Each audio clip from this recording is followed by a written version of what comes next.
Assalamualaikum warahmatullahi wabarakatuh. Waalaikumsalam warahmatullahi wabarakatuh. Selamat siang Ibu BK, Ibu Kintan, Ibu Keren, Ibu Reska, dan Ibu Guru Mapel sekaligus Ibu Wali, Ibu Ade, dan Ibu Belia sebagai guru bahasa Indonesia dan Guru Wali juga Bu ya. Dan yang terakhir Ibu Kepala Sekolah yang sudah mendampingi kami untuk menganalisis hasil asesmen mengenai potensi siswa. Nah, ini saya presentasi dulu. Ini ada semalam sudah saya kerjakan. Jadi hasil interpretasi asesmen ini penting untuk dilakukan sebagai guru wali. Yang pertama kan pasti kita guru wali itu sebagai pendamping akademik maupun karakter, PA dan PK. Pendamping akademik, pendamping karakter. Nah, untuk pendamping akademiknya, maka kita perlu mengenali potensi anak asuhan kita masing-masing. Kan kita ada 24 siswa tuh. Nah, yang pertama untuk akademisnya kita kenali potensi bisa dengan asesmen gaya belajar, kemudian minat bakat, kecerdasan menyebut, kemudian ada jenis atau tipe kepribadian. Nah, itu ada. Kalau jenis tipe kepribadian mungkin masuk ke karakter, itu juga ada. Nah, itu semua ada di aplikasi Guru BK Konselor. Jadi kita tidak perlu lagi menggunakan aplikasi dari luar seperti yang kita pakai kemarin, akun Aku Pintar. Nah, itu bisa saja kita lakukan, tapi datanya tidak bisa tersimpan dan tidak bisa langsung teranalisis. Kalau ini langsung teranalisis sama Ibu. Nah, ada PP. Jadi ini kan ada 3. Ada rencana karir masa depan, cita-cita yang sesuai dengan kecenderungan kecerdasan majemuk, dan ekskul apa yang cocok atau relevan untuk yang berhubungan dengan kecerdasan majemuk tadi. Nah, caranya seperti ini Bapak Ibu. Kita perlu melihat dulu hasil angket gaya belajarnya ini.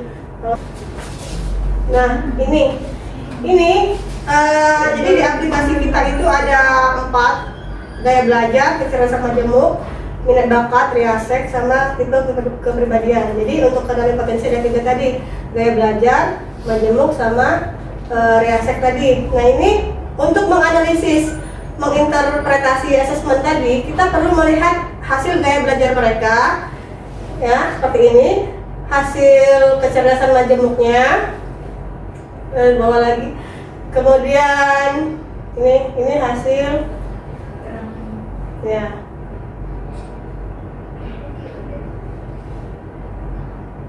Nah, ini untuk hasil reasek itu realistik, sosial, konvensional, artistik, investigatif, dan enterprising.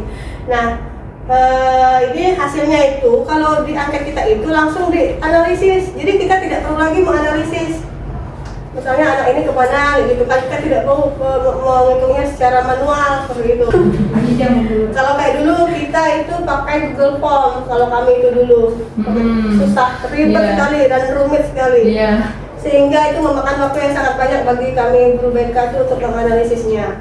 Nah, jadi ini terbantu sekali dengan aplikasi ini. Kemudian ada juga, nah ini kecerdasan majemuk. Nah, kita kalau di sini kita menganalisisnya, dia keterhubungannya dengan kecerdasan majemuknya. Tapi kita tidak lupa untuk melihat gaya belajar sama tes minat bakatnya.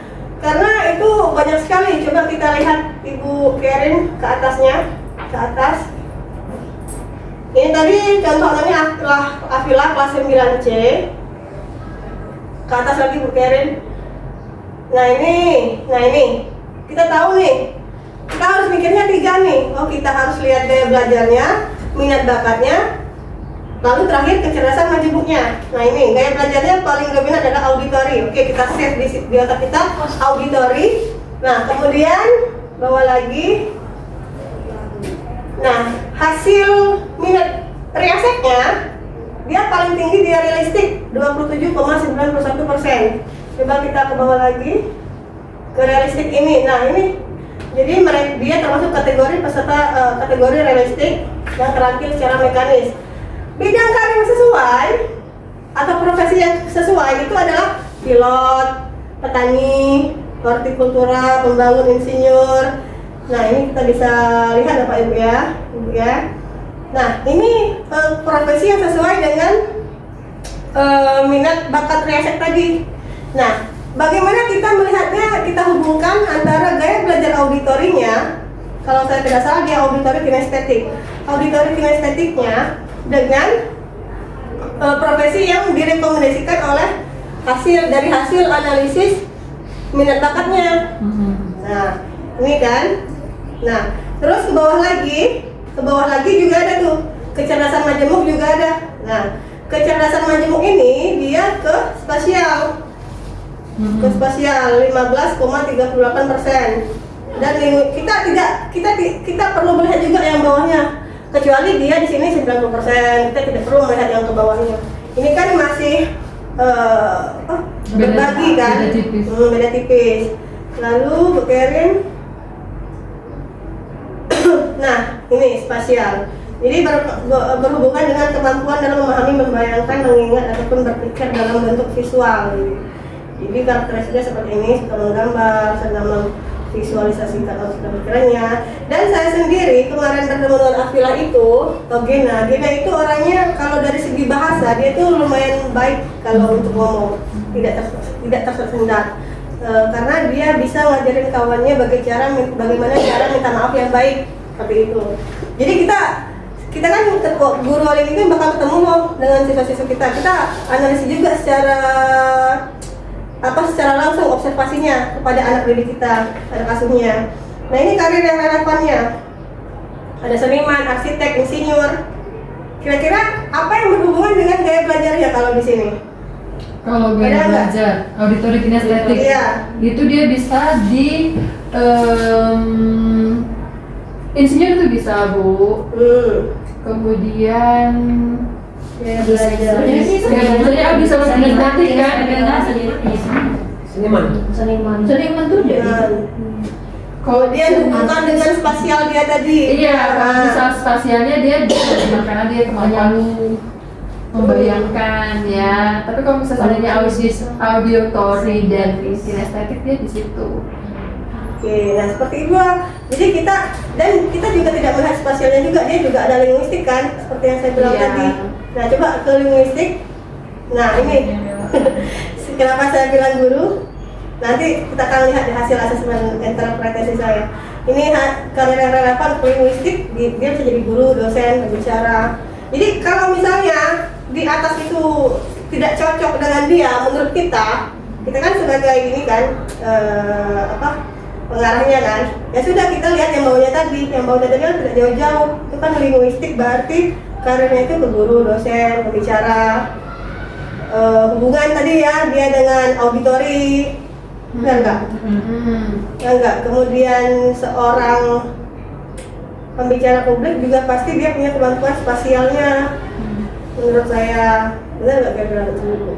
Nah, inilah. Jadi memang satu anak itu kita tidak bisa memikirnya hanya dalam 5 menit. Kita perlu memikirkan dari berbagai aspek kecerdasan tadi, kemudian minat bakat sama gaya belajar. Dan kita bisa observasi dia secara langsung. Oh, cocoknya kemana nih? Kayak gitu. Nah, ini ke atas tolong Bu Kerin. Jadi saya kemarin itu sangat susah sekali untuk menginterpretasinya karena saya harus cukup jeli membaca hasil angket. Lagi wawancara juga kan gabungnya? Iya, perlu juga. Kita kan ketemu wawancara sama siswa. Kan nanti kita bertemu dengan, kita ada setiap itu Bu ya, setiap itu kita ada pertemuan dengan anak asuh kita. Kita jadi bisa mengenal mereka. Nah ini atas lagi mungkin ada nggak? Nah ini dia. Nah ini. Jadi kenapa saya pilih guru? Karena saya melihat dari berbagai aspek tadi. Saya pilih kecerdasan majemuknya ke yang linguistik dibanding spasialnya.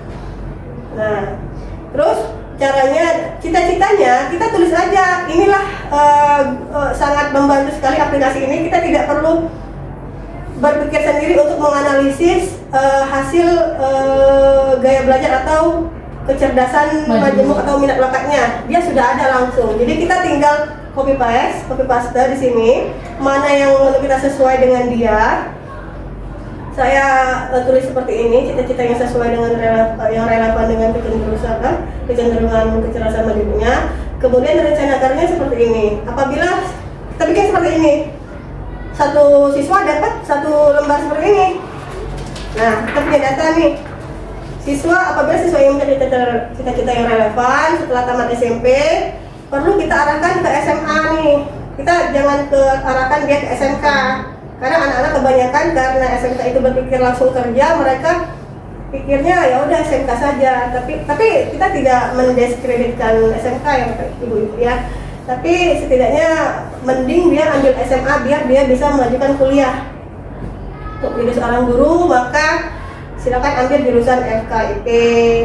Nah, kenapa saya ambil dia seperti guru BK konselor atau psikolog? Bukan. Ya karena dia tadi orangnya audio, suka berbicara, kemudian linguistik orangnya. Makanya saya pilihnya seperti ini. Kemudian dia juga cocok menurut saya di bidang pariwisata. Kalau bekerja di bidang pariwisata, pemandu guidance misalnya, nah seperti itu. Itu hasil analisisnya. Kiri, lanjut lagi. Nah, tadi jangan kecepatan, masih ada di bawah. Nah, ini kalau dia kelas 7, tentu kita sangat banyak kerjaannya ya, Ibu. Ekskul yang relevan dengan kecerdasan majemuk siswa adalah saya pikir jurnalistik sama sastra seperti itu. Yang berhubungan dengan minat dia tadi. Gitu. Nah, kalau kenapa cita-citanya saya ini arahkan ke guru atau pariwisata? Apa kira-kira yang masuk loh ke ruang lingkup dia ini apa ya kira-kira? Dari 17 ekskul yang ada di sekolah ini, kita rekomendasi dia masuk kemana misalnya ekskul kalau dia kelas 7 gitu. Jadi seperti itu, memang harus berpikir ekstra sih untuk ini. Dan saya yakin jawaban saya juga ini mungkin belum tepat karena memang butuh analisis yang lumayan. Tapi kan kita melakukan ini hanya satu kali, setahun sekali kayaknya ya. Mungkin tahun depannya mungkin dia kelas 2, kita akan evaluasi lagi benar ke apa yang kita lakukan, apakah masih sama minatnya dengan yang dulu. Berubah ya, bisa berubah. Iya, kan bisa berubah kan. Jadi memang harus kita itu terus, karena rapor BK juga itu setahun sekali nanti kami buat. Jadi seperti itu ibu-ibu. Jadi ibu-ibu masih ingat yang kemarin kan gaya belajarnya apa? Masih. Masih kecerdasan majemuknya? Masih. Saya minta waktu sebentar bagaimana ibu-ibu menganalisis diri sendiri. Untuk anggap saja kita ini masih SMP deh, kita ini masih siswa. Saya punya gaya belajar ini. Kemudian saya itu mempunyai hobi ini. Apa yang relevan dengan saya? Kecerdasan majemuknya masih ingat kan? Masih, oke. Linguistik interpersonal. Hah? Apa? Ingatlah. Ini kita kurang satu. Rencana.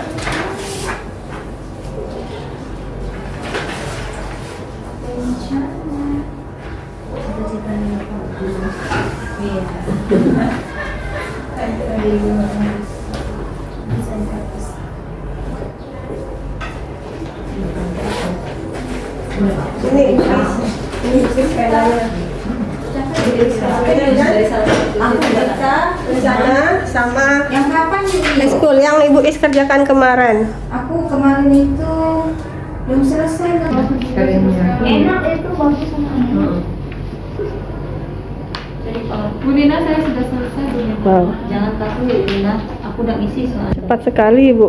Aku- Ibu Kerin? Aku sebagai ibu Alat ibu tuh masuk dulu dengan Balik kan? Iya.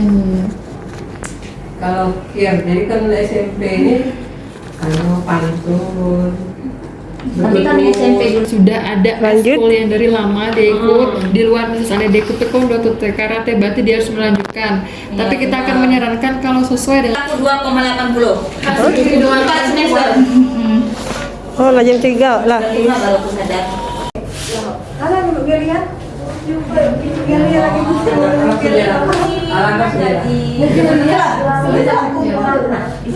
Dibaca tadi bacain kan ya? Tidak. Jadi baca.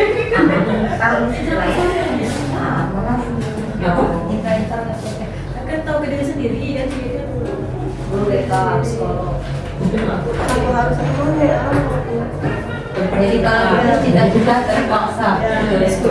Jadi, Ibu, kalau nanti kita sudah melakukan bimbingan pendampingan akademis untuk siswa, maka yang pertama kita lakukan adalah kenali potensinya dulu.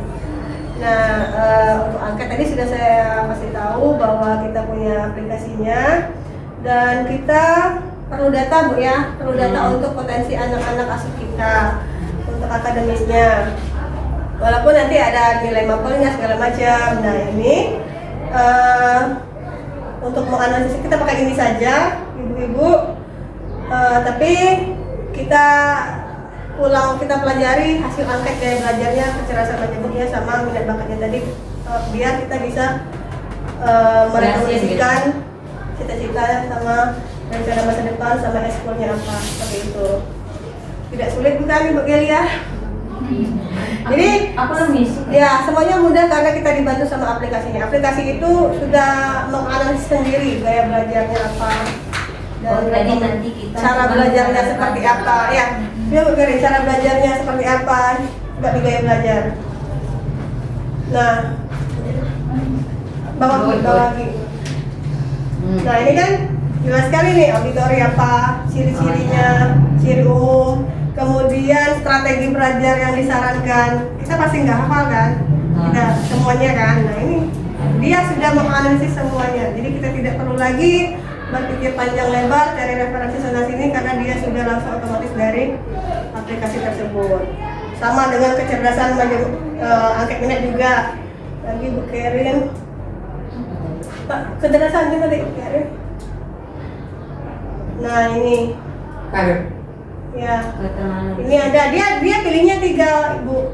Jadi ada ini kan paling tinggi 3, dia nulisnya 3 di sini. Selainnya itu dia tidak tulis realistik, bidang karirnya apa, mata pelajaran yang dipelajari apa, dia lengkap sosial, profesi yang sesuai apa, bidang karirnya, mata pelajaran dipelajari, konvensional. Jadi dia lengkap sekali Bu Ibu.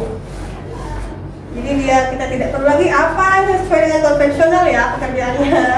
Jadi kita tidak perlu lagi berpikir, kita hanya menginterpretasikan hasil angket yang mereka isi ke dalam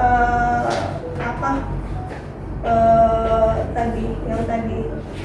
Nah ini nih bawahnya Kerin kan ada 8 kecerdasan. Ini 9 ya? 9 yang personal. Ini dipisah kayaknya nih. Kan ada yang digabung. Kalau yang aku pintar itu ada digabung. Itu sesuai dengan Yang tertinggi. yang penemu apa namanya? Apa sesuai dengan yang apa tadi? Kalau yang akun pintar itu sesuai dengan 8 kecerdasan majemuk itu Gartner ya. Gartner. Iya, Gartner. Nah, kalau ini beda lagi. Nah, ini kan cara mengasahnya juga ada. Nah, jadi kita sudah serahkan ke aplikasinya, kita tinggal membacanya bagaimana. Oke? Kemudian Ya, membaca. Sebagai panduan, tapi kalau nanti di lapangan siswanya ternyata punya kelebihan lain, atau seperti Ya. apa, keinginan lain itu Ya. bisa jadi ini gitu ya Bu Mina. Iya, tapi kita juga harus bilang ke anaknya harus ngisi angket itu dengan benar-benar sungguh-sungguh sesuai dengan sesuai dengan diri mereka. masing-masing. Kalau tidak hasilnya juga tidak bagus. Oke, itu saja Ibu-ibu. Terima kasih atas perhatiannya. Semoga kita bisa mendampingi anak didik kita, anak asuh kita untuk mengenali potensi mereka agar mereka bisa menemukan passion mereka, cita cita-citanya apa. Kemudian yang kelas 9 juga bisa menentukan pilihan masuk mana, SMA, SMK, atau MA, dan jurusannya juga, dan cita-cita ke depan. Oke, terima kasih. Assalamualaikum warahmatullahi wabarakatuh. Waalaikumsalam.